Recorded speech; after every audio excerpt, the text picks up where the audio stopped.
അയൽക്കാരനെ സ്നേഹിക്കണമെന്ന് ഈശോ ഓർമ്മിച്ചപ്പോൾ നിയമജ്ഞൻ ചോദിച്ചു, ആരാണ് എൻ്റെ അയൽക്കാരൻ? അതായത് ആരെ സ്നേഹിക്കണം എന്നാണ് ചോദ്യം.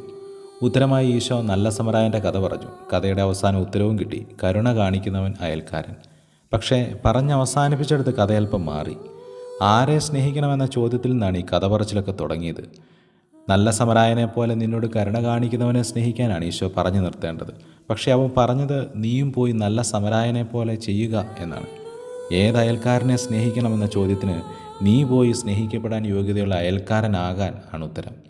അതിന് പറഞ്ഞ കഥയിലെ നായകനോ സമരിയാക്കാരൻ, യഹൂദർ തങ്ങളെപ്പോലെ തന്നെ കണക്കാക്കാതിരുന്നവർ. നീ പോയി ആ സമരായനെ പോലെ ചെയ്യാൻ പറയുമ്പോൾ നിയമജ്ഞൻ ഈശോ നൽകുന്ന ഇരട്ട താക്കീതാണ്. നീ സ്നേഹിക്കാതെ മാറ്റി നിർത്തിയവരൊക്കെ നിനക്ക് മാതൃകയാകാൻ തക്കവിധം യോഗ്യരാണ്. പിന്നെ ആരൊക്കെ എൻ്റെ സ്നേഹത്തിന് അർഹനാണ് എന്ന് അളന്നു നോക്കാൻ നിൽക്കണ്ട. നിനക്ക് സ്നേഹിക്കേണ്ടാത്തവരായി ആരെയും നിൻ്റെ ഒപ്പം സൃഷ്ടിച്ചിട്ടില്ല. എല്ലാവരുടെയും സ്നേഹിതനാകാൻ തക്ക കരുണയും നന്മയും നിന്നിലുണ്ടോ എന്നാണ് നോക്കേണ്ടത്. അപ്പോൾ ഇതാണ് ഈശോയുടെ മറുചോദ്യം.